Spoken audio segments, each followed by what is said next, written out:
Welcome back guys, कैसे हैं आप सभी। तो आज मैं आपके लिए लेकर के आया हूँ क्लास 11th का ऑर्गेनिक का पहला चैप्टर रिडॉक्स रिएक्शन। आज हम लोग देखने वाले हैं रिडॉक्स अभिक्रिया के बारे में सब कुछ। तो आइए हम लोग बात करते हैं रिडॉक्स रिएक्शन की। रिडॉक्स रिएक्शन, अगर मैं रिडॉक्स अभिक्रिया की बात करूं तो इसको हिंदी में हम लोग कहते हैं अपचयोपचय अभिक्रिया। इसको हिंदी में क्या बोलते हैं हम लोग? अपचयोपचय अभिक्रिया। अपचयोपचय अभिक्रिया कहाँ से आया, इसके बारे में आगे हम लोग चर्चा करेंगे। तो हम लोग रिडॉक्स अभिक्रिया या अपचयोपचय अभिक्रिया क्या होती है, तो हम लोग इसके बारे में आगे बात करेंगे। तो सबसे पहले हम लोग चर्चा करते हैं ऑक्सीकरण की। ऑक्सीकरण या इसी को हम लोग बोलते हैं उपचयन। ऑक्सीकरण या उपचयन का मतलब क्या, तो इसकी कई परिभाषाएं हैं। तो हम लोग पहले प्राचीन उदाहरण देखते हैं इसकी पुरानी उदाहरण जो है वो कहती है जब किसी तत्व में ऑक्सीजन या किसी ऋण विद्युतीय परमाणु का योग होता है। आपका कोई तत्व है, कोई परमाणु है, अणु है, आयन है, अगर उसमें ऑक्सीजन का योग हो रहा है, अगर उसमें ऑक्सीजन का योग हो रहा है या किसी ऋण विद्युतीय परमाणु का योग हो रहा है, इसका मतलब उसका ऑक्सीकरण हो रहा है। या फिर ऐसा भी हो सकता है कि उससे हाइड्रोजन का निष्कासन हो रहा होगा, तो हम लोग उसको कहेंगे क्या? ऑक्सीकरण। यानी ऑक्सीकरण की प्राचीन अवधारणा क्या बनी कि कोई ऋण विद्युतीय परमाणु या फिर आपका ऑक्सीजन किसी तत्व परमाणु या अणु से योग हो रहा हो या उस यौगिक से हाइड्रोजन का निष्कासन हो रहा है, तब हम उसको कहेंगे ऑक्सीकरण। देखिए आपके सामने लिखा हुआ है, जब किसी तत्व में ऑक्सीजन या किसी ऋण विद्युतीय परमाणु का योग होता है अथवा किसी यौगिक से हाइड्रोजन का निष्कासन होता है, ऑक्सीकरण कहलाता है। सीधी सी बात आ रही है। अब इसके एग्जाम्पल की अगर मैं बात करूं तो आइए देखते हैं इसके एग्जाम्पल के बारे में। जैसे मैंने कहा मैग्नीशियम है आपका, इसमें मैं अगर क्लोरीन को ऐड करूं, क्लोरीन एक ऋण विद्युतीय तत्व है, क्लोरीन एक ऋण विद्युतीय तत्व है। अगर मैग्नीशियम से क्लोरीन ऐड होगा तो एक ऋण विद्युतीय तत्व का एडिशन हो रहा है MgCl2 जो आपका बना कंपाउंड।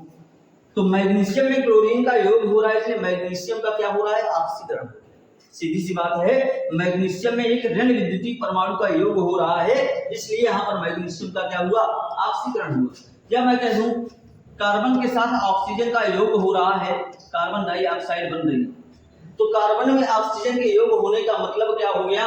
कार्बन में ऑक्सीजन के योग होने का मतलब हो गया कि यहाँ पर कार्बन का ऑक्सीकरण हो रहा है। इसके बाद हम लोग अगर दूसरा कंपाउंड देखें, एक कंपाउंड होता है लिथियम हाइड्राइड।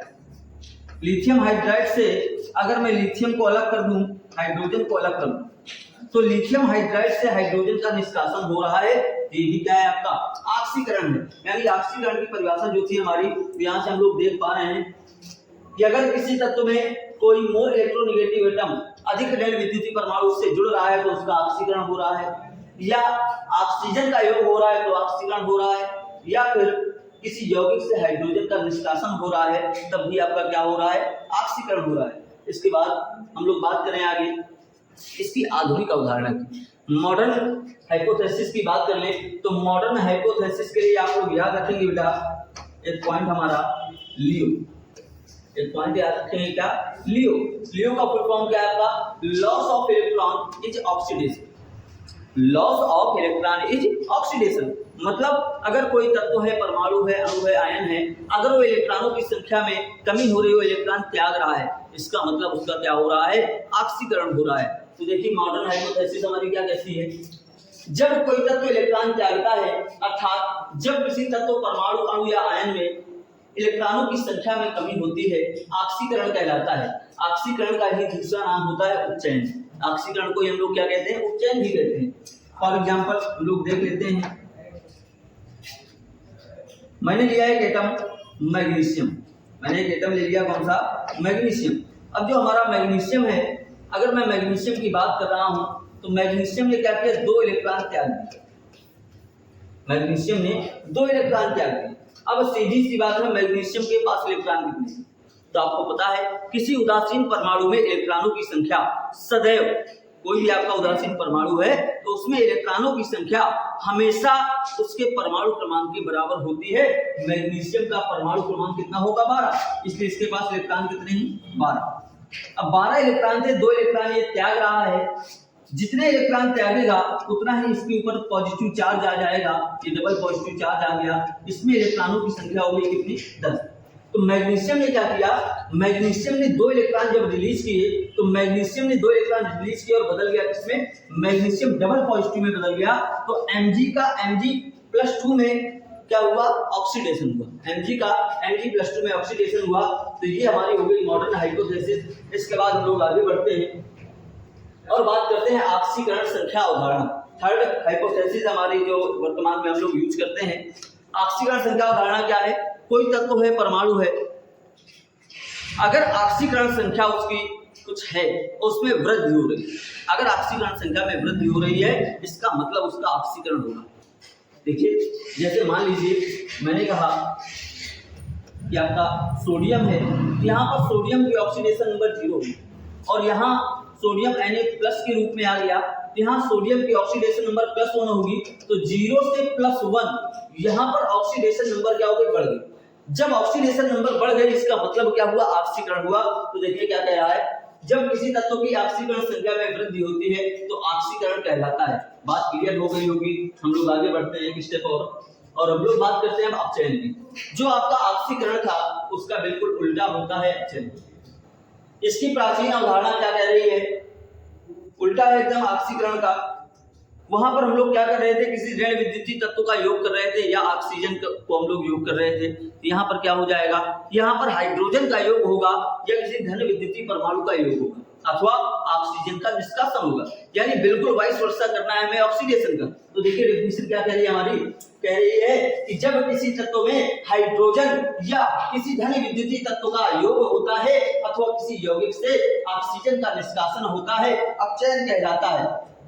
अगर आपका कोई तत्व है उससे क्या हो रहा हो, हाइड्रोजन जुड़ रहा हो। जैसे मैंने कहा सोडियम में हाइड्रोजन से क्रिया कर रहा है। सोडियम अगर हाइड्रोजन से क्रिया कर रहा है तो क्या बना देगा, सोडियम हाइड्राइड। क्या बना देगा, सोडियम हाइड्राइड। बैलेंस करने के लिए इसके आगे 2 लगा दूं, इसके आगे 2 लगा दूं। तो सोडियम में हाइड्रोजन का क्या हो गया, योग हो गया। यानी अगर आप हाइड्रोजन का योग कर रहे हो या जैसे आपने कार्बन डाइऑक्साइड को लिया, इसको हीट कर दिया, ये कार्बन और ऑक्सीजन में टूट गया, कार्बन और ऑक्सीजन में टूट गया। तो यहाँ पर इससे ऑक्सीजन का क्या हुआ, विलय हुआ, ऑक्सीजन से निष्कासन हुआ। तो इसका मतलब ये क्या हो गया हमारा, ये हो गई हमारी अपचयन विक्रिया। इसके बाद हम लोग एक कदम आगे बढ़ते हैं, देखते हैं इसकी मॉडर्न हाइपोथेसिस। जब कोई तत्व इलेक्ट्रॉन ग्रहण करता है, जैसे हमने उसको देखा था लियो, ऐसे इसके बारे में आप कह सकते हो सब जल। क्या कह सकते हो, जल। Gain of electronic reduction, gain of electronic reduction. आपका जो GERS का फुल फॉर्म क्या होगा, gain of electron is reduction. यानी अगर कोई तत्व है वो इलेक्ट्रॉन ग्रहण कर रहा है तो उसका क्या हो रहा है, अपचयन हो रहा है। यानी किसी परमाणु, अणु या आयन में अगर इलेक्ट्रॉनों की संख्या में वृद्धि होती है तो उसको हम लोग कहते हैं क्या, अपचयन कहते हैं। फॉर एग्जाम्पल अगर देखना चाहें आप तो आप ऐसा कह सकते हैं, ये आपका कॉपर डबल क्रिस्टल था, इसने 2 इलेक्ट्रॉन लिए और जब 2 इलेक्ट्रॉन इसने लिए तो इसने क्या हुआ, 2 इलेक्ट्रॉन लिए तो प्लस का 2 माइनस का 2 उदासीन हो गया, बन गया कॉपर, Cu बन। तो ये सीधी सी बात है, जब कोई तत्व इलेक्ट्रॉन त्यागता है उस पर पॉजिटिव चार्ज आता है और जब कोई तत्व इलेक्ट्रॉन ग्रहण करता है उस पर नेगेटिव चार्ज आता है। तो कॉपर डबल पॉजिटिव था, 2 इलेक्ट्रॉन लेगा तो 2 नेगेटिव चार्ज आएगा। तो 2 नेगेटिव आया, 2 पॉजिटिव पहले से था, तो प्लस का 2 माइनस का 2 0 हो गया, उदासीन हो गया। तो बदल गया किसमें, कॉपर में, कॉपर मेटल में बदल गया। तो कॉपर +2 का कॉपर में क्या हो गया, अपचयन हो गया। यहाँ पर कॉपर +2 का कॉपर में क्या हो गया, अपचयन हो गया। अगर मैं इलेक्ट्रॉनों की संख्या की बात करूं, अगर मैं इलेक्ट्रॉनों की संख्या की बात करूं तो सीधी सी बात है, कॉपर +2 में इलेक्ट्रॉनों की संख्या होगी 27। 2 इलेक्ट्रॉन लेने के बाद इसमें इलेक्ट्रॉन कितने हो गए, 29। तो यहाँ पर इलेक्ट्रॉनों की संख्या क्या हो रही, बढ़ रही। जब इलेक्ट्रॉनों की संख्या बढ़ेगी तब हमारा क्या होगा, अपचयन होगा। इसके बाद मैं अगर बात आगे बढ़ाऊं तो हम लोग देखते हैं ऑक्सीकरण संख्या अवधारणा। ऑक्सीकरण संख्या अवधारणा क्या कहती है कि अगर ऑक्सीकरण संख्या घट रही है, अगर किसी तत्व की ऑक्सीकरण संख्या घट रही है इसका मतलब उसका क्या हो रहा है, अपचयन हो रहा है। सीधी सी बात है, जैसे आपका Mg डबल प्लस है और ये बदल गया Mg में, यहाँ इसकी ऑक्सीडेशन नंबर +2, यहाँ इसकी ऑक्सीडेशन नंबर 0, तो +2 से 0 में जा रहा है ये, यानी ऑक्सीडेशन नंबर क्या हो रहा है, घट रहा है। इसका मतलब इसका क्या हुआ, अपचयन हुआ। आप ऑक्सीडेशन और रिडक्शन को एक शॉर्ट फॉर्मूले से समझ सकते हैं। कैसे?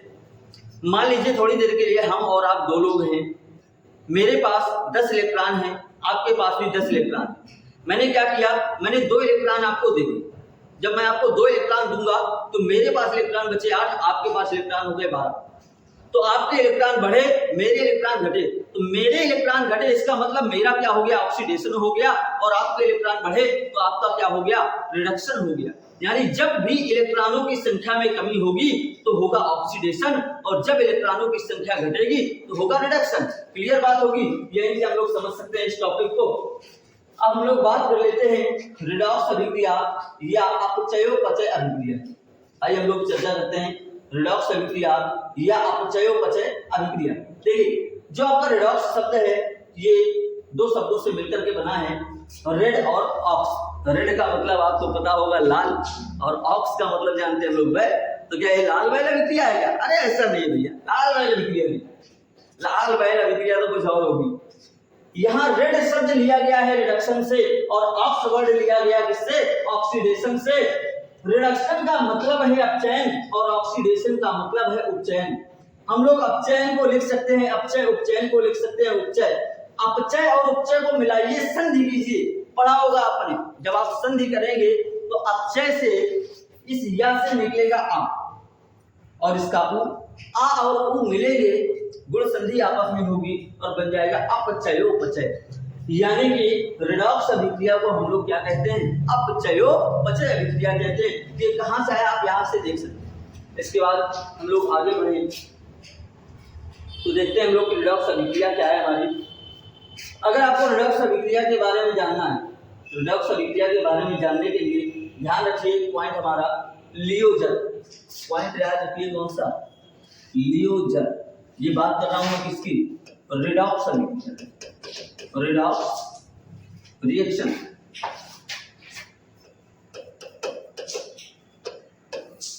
रिडॉक्स रिएक्शन के लिए क्या याद रखना है आपको, लियोजन। लियोजन का मतलब क्या हो गया, फुल फॉर्म इसका देखिए, loss of electron is oxidation and gain of electron is reduction. अगर कोई तत्व इलेक्ट्रॉन को त्यागता है तो ऑक्सीकरण है, और कोई तत्व इलेक्ट्रॉन ग्रहण करता है तो अपचयन है।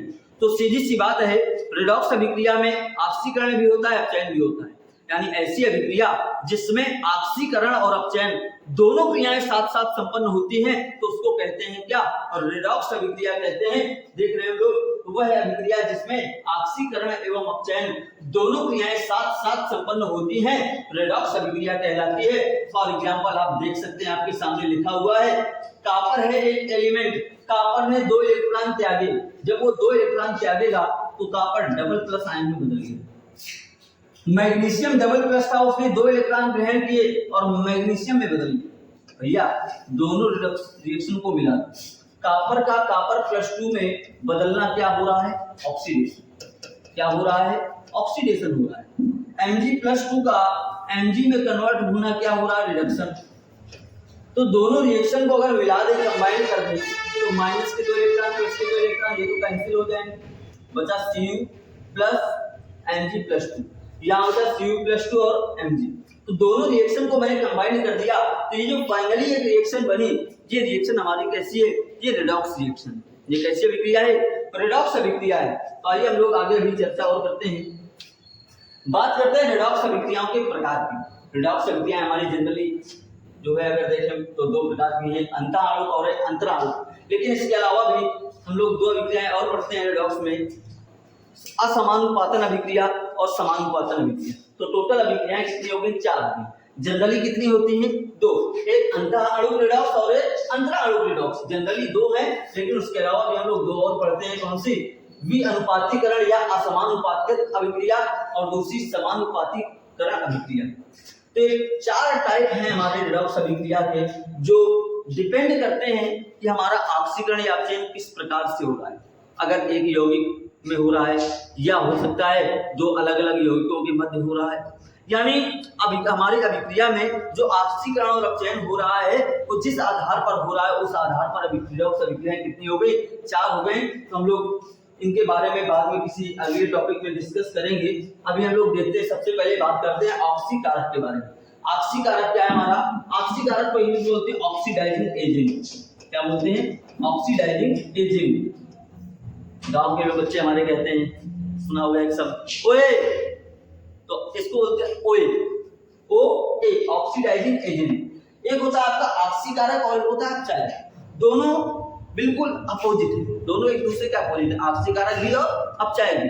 कैसे? ऑक्सीकारक का मतलब है कि अभिक्रिया में जिसका भी अपचयन होगा, अभिक्रिया में जिसका भी अपचयन होगा वो सदैव ऑक्सीकारक की तरह कार्य करेगा। आपका कोई भी उच्च ऋण विद्युतीय तत्व है या कोई ऐसा तत्व है जो अपनी उच्चतम ऑक्सीकरण अवस्था में होगा, वो हमेशा ऑक्सीकारक की तरह कार्य करेगा। अगर कोई ऐसा तत्व है जो अपनी उच्चतम ऑक्सीकरण अवस्था में उपस्थित है तो सदैव ऑक्सीकारक की तरह कार्य करेगा। या आप कह सकते हैं कि अभिक्रिया में जिसका भी अपचयन होगा वो हमेशा किसकी तरह कार्य करेगा? ऑक्सीकारक की तरह कार्य करेगा। जैसे देखिए O2, O3, F2 ये अपनी उच्चतम ऑक्सीकरण संख्या पर है। और दूसरी बात आप ये भी कह सकते हैं कि ये मोर इलेक्ट्रोनेगेटिव एटम है, ये हमेशा किसकी तरह कार्य करेंगे? ये हमेशा कार्य करेंगे ऑक्सीकारक की तरह। जैसे मैं कह दूं HNO3 नाइट्रिक अम्ल है आपका, नाइट्रिक अम्ल सदैव ऑक्सीकारक की तरह कार्य करता है। क्यों? ना आप ये भी कह सकते हैं नाइट्रिक अम्ल प्रबल ऑक्सीकारक है। क्यों? उसका सीधा सा रीजन है नाइट्रिक अम्ल में नाइट्रोजन +5 ऑक्सीकरण अवस्था में होता है और +5 नाइट्रोजन की उच्चतम ऑक्सीकरण अवस्था है। उच्चतम ऑक्सीकरण अवस्था में होने के कारण नाइट्रिक अम्ल सदैव किसकी तरह कार्य करता है? ऑक्सीकारक की तरह कार्य करता है। और अगर यौगिक में तत्व अपनी न्यूनतम ऑक्सीकरण अवस्था पर होगा तो सदैव अपचायक की तरह कार्य करेगा। लेकिन अगर वो ना उच्चतम पे हो ना न्यूनतम पे हो, बीच में, जैसे मान लीजिए उच्चतम है +2 और न्यूनतम है -2 और यौगिक में तत्वों की ऑक्सीकरण संख्या है -1, तो सीधी सी बात है, इसका मतलब ये हुआ कि यौगिक आपका दोनों की तरह कार्य कर सकता है, ऑक्सीकारक की तरह भी कार्य करेगा और अपचायक की तरह भी कार्य करेगा, दोनों तरह से कार्य वो करेगा। सीधी सी बात है। अब हम लोग बात करते हैं अपचायक। अपचायक क्या है? उल्टा हो गया ऑक्सीकारक का। ऐसी अभिक्रिया जिनमें हम लोग देखेंगे कोई भी ऐसा पदार्थ जिसका अभिक्रिया में क्या हो रहा हो? ऑक्सीकरण हो। वे पदार्थ अभिक्रिया में जिनका ऑक्सीकरण होता है। ऑक्सीकारक में क्या था? जिनका अपचयन हो रहा था। और अपचायक में क्या हो रहा है? जिनका ऑक्सीकरण हो रहा है। यानी दोनों अपोजिट है। जिसका ऑक्सीकरण होगा वो अपचायक होगा, जिसका अपचयन होगा वो ऑक्सीकारक होगा। बिल्कुल जस्ट अपोजिट है। सभी उच्च धन विद्युतीय तत्व तथा ऐसे तत्व जो अपनी न्यूनतम ऑक्सीकरण अवस्था में होते हैं सदैव अपचायक होते हैं। आपकी जो फर्स्ट की मेटल्स हैं, फर्स्ट की मेटल्स हैं, उच्च धन विद्युतीय तत्व हैं, तो ये आपके किसकी तरह कार्य करेंगे? ये आपके कार्य करेंगे अपचायक की तरह। अपचायक को इंग्लिश में बोलते हैं हम लोग रिड्यूसिंग एजेंट, RA। तो आप मिलाकर कह सकते हो ओए RA, कह सकते हो ना। तो वही चीज है, गांव की भाषा में बच्चे कहते हैं, बुलाते हैं एक दूसरे ओए RA। तो ओए का मतलब क्या हो गया? ऑक्सीकारक हो गया। RA का मतलब क्या हो गया? अपचायक हो गया। आगे बात करते हैं हम लोग। अब बात करते हैं ऑक्सीकरण अवस्था की। ऑक्सीडेशन स्टेट क्या है? ऑक्सीकरण अवस्था किसी भी तत्व की वह आभासी या वास्तविक संख्या होती है जो उस परमाणु, अणु या आयन पर उपस्थित होती है। यानी ऑक्सीकरण अवस्था किसी परमाणु, अणु या आयन पर उपस्थित वह वास्तविक या आभासी आवेश है जो उस पर उपस्थित होगा। ऑक्सीकरण संख्या आपकी पॉजिटिव में हो सकती है, निगेटिव में हो सकती है, 0 हो सकती है, दशमलव के रूप में हो सकती है, भिन्न के रूप में हो सकती है, किसी भी रूप में हो सकती है। लेकिन यहीं पर एक बात पॉइंट है हमारा नोट करने वाला है, वास्तविक ऑक्सीकरण संख्या का मान सदैव एक पूर्ण संख्या होता है। औसत ऑक्सीकरण संख्या का मान भिन्नात्मक या दशमलवात्मक हो सकता है। यानी अगर किसी तत्व की ऑक्सीकरण संख्या निकली +2/3, इसका मतलब ये उस तत्व की वास्तविक ऑक्सीकरण संख्या नहीं है, ये उसका एवरेज है। ये उसका क्या है? एवरेज है। यानी एवरेज ऑक्सीडेशन नंबर कैसे हो सकती है? भिन्न के रूप में या दशमलव के रूप में हो सकती है। लेकिन जो रियल ऑक्सीडेशन नंबर होगा वो हमेशा एक पूर्णांक होगा, पूर्ण संख्या होगी। ये पॉइंट आप याद रखिएगा। तो देखिए ऑक्सीकरण अवस्था क्या है? किसी तत्व, परमाणु, अणु या आयन पर उपस्थित वास्तविक या आभासी आवेश उसकी आपसीकरण अवस्था या आपसीकरण संख्या कहलाता है। यह धनात्मक, ऋणात्मक, शून्यात्मक या भिन्नात्मक हो सकती है और वास्तविक आपसीकरण संख्या का मान सदैव पूर्ण संख्या होती है, जबकि औसत आपसीकरण संख्या का मान भिन्नात्मक या दशमलवात्मक हो सकता है। इसके बाद हम लोग बात आगे बढ़ाते हैं आपसीकरण संख्या ज्ञात करने के नियम। तो आपसीकरण संख्या ज्ञात कैसे करते हैं इसके बारे में आपको मैं नेक्स्ट वीडियो में बताऊंगा।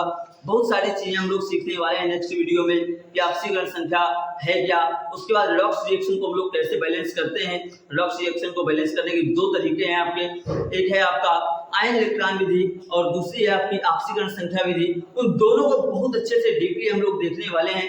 तो उन्हें देखने के लिए आप लोग जो है अगर समझ में आ रहा हो आपको तो पूरे आप जो लोग भी देख रहे हैं, बहुत सारे लोग ऐसे भी हम लोग देखते हैं जिन्होंने अपना जो वीडियो है उसको सब्सक्राइब नहीं किया हुआ है, चैनल को सब्सक्राइब कर लें, जिससे आप नए वीडियोस जैसे भी आपके पास आए तुरंत आपको देखने के लिए मिलते रहें। तो आप लोग जुड़ते रहिए, पसंद आए लाइक कीजिए, कमेंट्स कीजिए और बताते रहिए हमें कि वीडियोस आपको कैसे लग रहे हैं। तो मिलते हैं नेक्स्ट वीडियोस में जहाँ से हम लोग सीखेंगे आपसीकरण संख्या ज्ञात करने के नियम, रेडॉक्स अभिक्रिया को बैलेंस करने